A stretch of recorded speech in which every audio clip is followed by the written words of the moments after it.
నమస్తే, welcome to V V channel. నేను మీ వాసు. పార్వతీపురం మున్సిపాలిటీలో టీడీపీకి బిగ్ షాక్ తగిలింది. కొత్త వలస 7వ వార్డులో టీడీపీని వీడి 40 కుటుంబాలు వైఎస్ఆర్సీపీలో చేరాయి. టీడీపీలో వర్గ విభేదాలు, కార్యకర్తలను పట్టించుకుపోవడం కారణాలతో పాటు 40 ఏళ్లుగా పార్టీని నమ్ముకుని ఉన్నవారిని విస్మరించి అవమానపరుస్తున్నారని పార్టీని చేరిన వారు చెబుతున్నారు. ఎమ్మెల్యే అలజింగి జోగారావు పార్టీలో చేరిన వారికి కండువాలు వేసి సాదరంగా ఆహ్వానించారు. పార్టీలో చేరిన వారిలో బొద్దల Krishna, Elagada Ramu, Banala Venkati, Bodduru Gangaraju, M Durgaprasad, Y Apparao, G Durgarao, K Santosh, T Vijay Kumar, V Gangaraju, G Simhachalam, B Dhana, Y Anil, R Vishnu, K Narayanarao, L Sanyasi, Y Triveni, Y Shravani, K Divya, K Saranya, B Chanti, K Vasantakumar, G Sitaram, K Chinnaraju, K Eswararao, S శ్రీనివాసరావులతో పాటు 40 కుటుంబాలు పార్టీలో చేరాయి.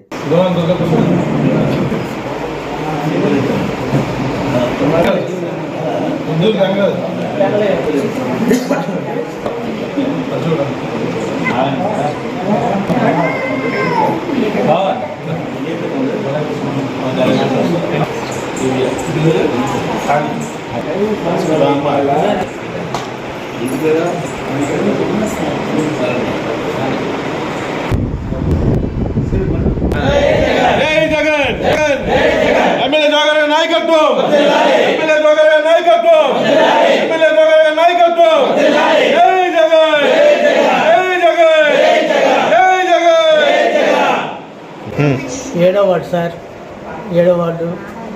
కానీ పార్టీలో రావాల్సిన పని ఏంటంటే పార్టీలో వచ్చిన ఎమ్మెల్యే, కొత్త ఎమ్మెల్యే సుఖాలు లేవు. ఆలాలు ఇది చేసుకుని పార్టీలో కార్యకర్తల్ని 40 సంవత్సరాల పాటు మేము కష్టపడుతున్నాం, కానీ ఎవరో గుర్తింపు లేదు. ఎవడో వచ్చాడైనా సరే ఆయన వెళ్ళిపోతాను, రెంత తప్పించి పిలిచారు వాళ్ళు వెళ్తున్నాం, కానీ సుఖాలు లేవు. అది రావడం ఆయన గురించి వచ్చాం. మరి నా పేరు బొద్దూరు గంగరాజు, 7వ వార్డు, నందమూరి కాలనీ.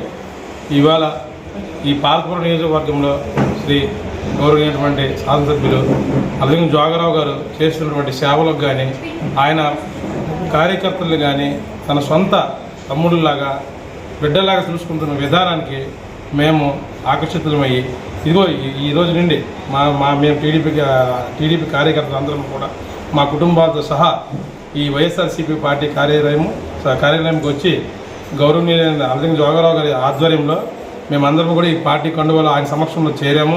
సంపూర్ణమైనటువంటి సేవ ఆయన చేశారు కాబట్టే సంపూర్ణమైన మద్దతు మేము ప్రకటిస్తున్నాం. ఆయనతో ఉంటాము. ఆయన గెలుపులో కీలక భాగం మేము పాల్పంచుకుంటాము.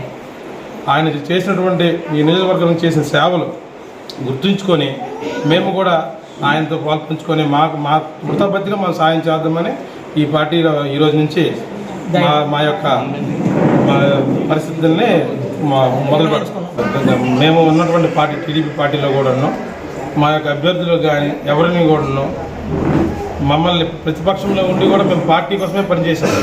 ఈ 4 ఏళ్ళు కూడాను. ఈ 4 ఏళ్ళు కనీసం మేము ఎక్కడ ఉన్నామని మా పేర్లు కూడా తెలియని పరిస్థితి మాది. ఈరోజు మేము వచ్చిన వెంటనే మమ్మల్ని పేరు పెట్టి మమ్మల్ని పలకరించి ఆయన మమ్మల్ని హద్దుకున్నారు జోగారావు గారు. కానీ మేము 12 సంవత్సరాలు ఇదిగో మా చిన్న మా మేనమామలు, మా బాబాయ్ 40 సంవత్సరాల నుంచి వాళ్ళ పార్టీలో ఉన్నా వాళ్ళకి గుర్తింపు లేకపోవడం ఇది విచారకరము. ఇదే మా విచారకరం బాధతో మేము మళ్ళీ ఇక వైఎస్ఆర్సీపీ పార్టీ రాష్ట్రానికి జగన్ మామయ్య గారు అయితే ఈ నియోజకవర్గానికి మా జోగారావు గారు మా మామయ్య గారు అని చెప్పి మా కుటుంబ సభ్యులు అని చెప్పి ఆయన సమక్షంలో చేరడానికి వచ్చాం.